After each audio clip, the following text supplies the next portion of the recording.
Hello everyone and welcome back to my channel. I decided to do a series on my channel and I'm gonna call it the Peaks and Pits. You might have heard it from other people's channels called Holy Grails and Fails, Hits and Misses. So what it's going to be is my monthly favorites and dislikes. And I'm going to call it Peaks and Pits because it is a family tradition of mine to, after a vacation, after a family meal, we go and we talk throughout the day and we say what our peak and our pit was for the day. So I thought that would just be a cute little touch. So without further ado, let's get on started. To start off the month of May's peaks, the Alexis Ren and ColourPop collab. It is the pressed powder highlighter and bronzer.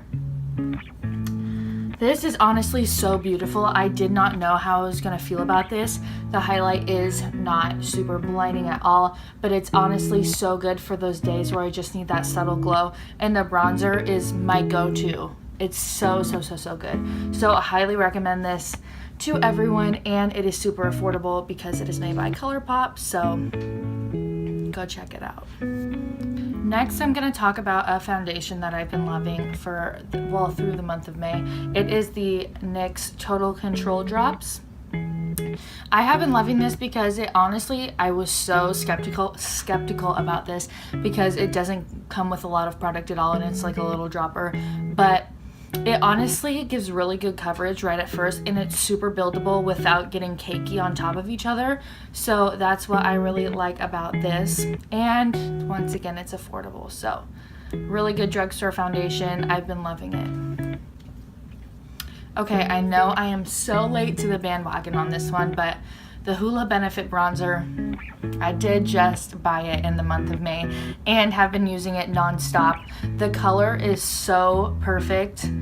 The pigmentation is so nice and it's super blendable, which I like because I hate on a bronzer where you put it on and then it gets super muddy, super gross right away and it's impossible to blend out. Then your makeup goes to shit really quick. But this one is definitely worth all the hype. Loving it. Can't believe it took me this long to get on this train, but glad I did. Next, I'm going to talk about BoxyCharm.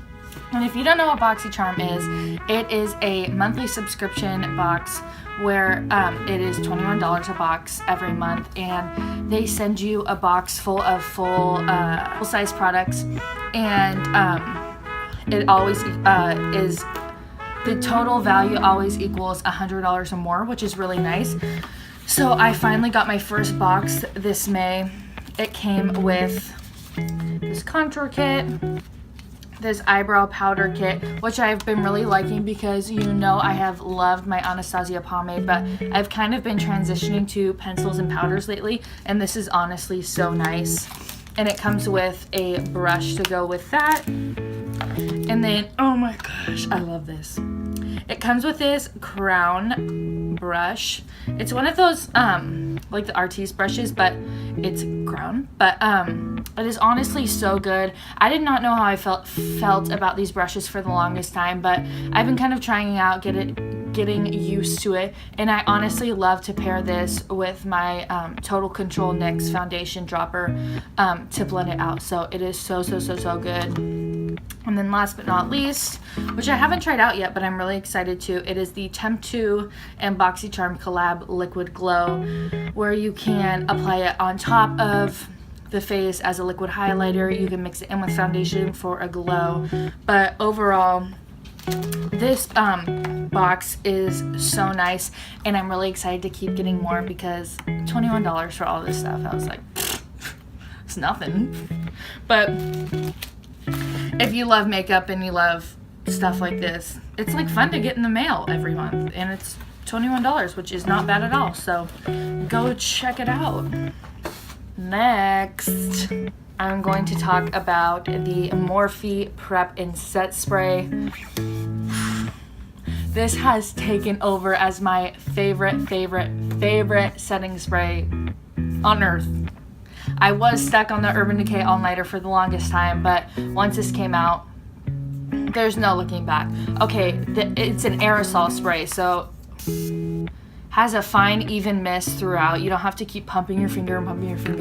But honestly, This is so nice. I believe it's like $15 on the Morphe website, which is not expensive at all.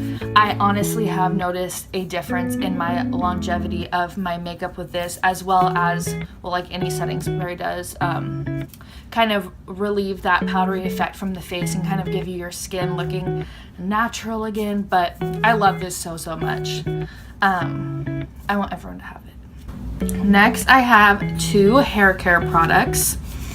The first one is this Garnier Whole Blends Replenishing Leave-In Conditioner. My mom actually got this for me because she saw it on the Today Show, and I have been using it actually almost every day. If you know me, I'm kind of like a fanatic and like change my hair every 2 days because I just get sick of it. So the ends of my hair, actually all my hair is just damaged, and so anything that I can help to get the moisture back, the texture, just the strength back to my hair is awesome. And I honestly have noticed a difference with this, especially when I use heat products. When I used to use heat products like straighten my hair looked like I got electrocuted. But this has honestly changed my hair.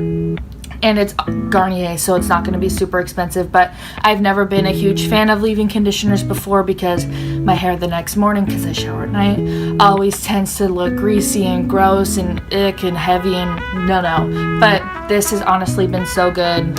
Love it. If you have damaged hair, I think you'll really like this. And last, love this. This is the Macadamia Professional Texture Finishing Spray. My life has changed. I got this actually at TJ Maxx, but I've always wanted to try a texture spray. I've wanted to try the Way one, but I haven't like ever committed to it. But I got this at TJ Maxx. It was cheap, and I honestly have, like, after I style my hair, like after today I curled it, this just gives the life back into it, gives it some texture, gives it some just, you know that you just wish your hair had sometimes. This is what gives it to you. I'm a huge fan. I use this every time I style my hair. When I straighten it, I'll put it throughout the roots so they don't look so flat and gross. So this has definitely been a game changer. And on to my pits. It's always sad when you try out a lot of makeup to come by some fails, but it does happen. So I have 4 for this month. The first ones are the ColourPop Ultra Matte Lip. I am maybe the biggest ColourPop fan. Their pressed shadows, their super shock shadows, their satin lip, their ultra glossy lip, all so good, and for a really good price too, for such a great product. But the ultra matte lip has really just fell flat for me. It gets wrinkly and crusty and dry and irritating on the mouth and doesn't look all that good. It does not, well, it stays on, but like not in a good way because it doesn't have a lot of longevity. If you are looking for an affordable liquid lip from ColourPop, the satin ones are so good.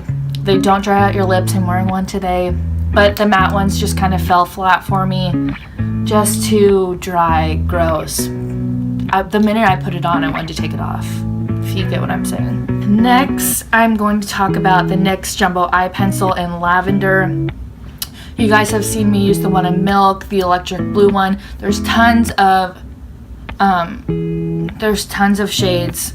This one literally does not show up. I was so confused because a lot of the times brands will make a formula and be all the same, but this one, it was so bad. Let me swatch it for you. It looks decent on the hand, but once you get it into that waterline, it literally looks like you put nothing on your eye. And I was really excited about this because, you know, I love purple, but it fell flat, didn't really show up. I love the jumbo eye pencils from NYX. I will continue to buy them, but this shade in particular fell so flat. Another NYX product is the NYX Suede Matte Lip Liner. I think I also use this in my drugstore summer tutorial. When I put these on, it literally feels like they tug on my lips so hard I think my lips are gonna crack and bleed. Like, they just don't they just don't work. They almost remind me of literally like a colored pencil. Like they have no creaminess, they just don't glide on the lips. No, these were just so bad. Bad. And last but not least for the pits, I know a lot of people have been talking and using vitamin E oil for their face, vitamin A oil, stuff like that, and they're like, oh my god, my skin has changed. So I was like, girl, you know I gotta try that. So I got the Pure Beauty facial oil. This has vitamin E, vitamin A, and argan oil. Oh god, I wish it worked, because so many people have said how great all these oils are for their face, how they completely replace a moisturizer. And maybe it's my skin type, and I'm really glad that all those can work for a bunch of different people, but this was absolute shit, okay? Not only did I break out, but because I shower at night, I put my night moisturizers on, so I started using this instead of my night moisturizer. I woke up the next morning, I was literally a walking grease ball. Like, my skin absorbed none of it. It was just so bad. I started having breakouts, which I usually don't get because I have a really good skin regimen, but this is not okay. I was thinking of maybe going like straight vitamin A or vitamin E, trying that, but I don't know, because this kind of scarred me. I was like, I woke up the next morning, I was like, girl, gotta get yourself in check. But this definitely was a bad fail for me. I think it might have been just my skin type, because I do have kind of oilier skin, so I don't know. I'm really glad it works for other people, but I will never be using this again. Okay, and that is it for my May peaks and pits of the month. I hope you all enjoyed this video. I will be making one every month to kind of review what I have found, what I have tried, what I've loved throughout the month. I don't know about you guys, but I love these types of videos. Anywho, I hope you guys liked this video. If you did, go ahead and give it a thumbs up, and don't forget to subscribe. Bye!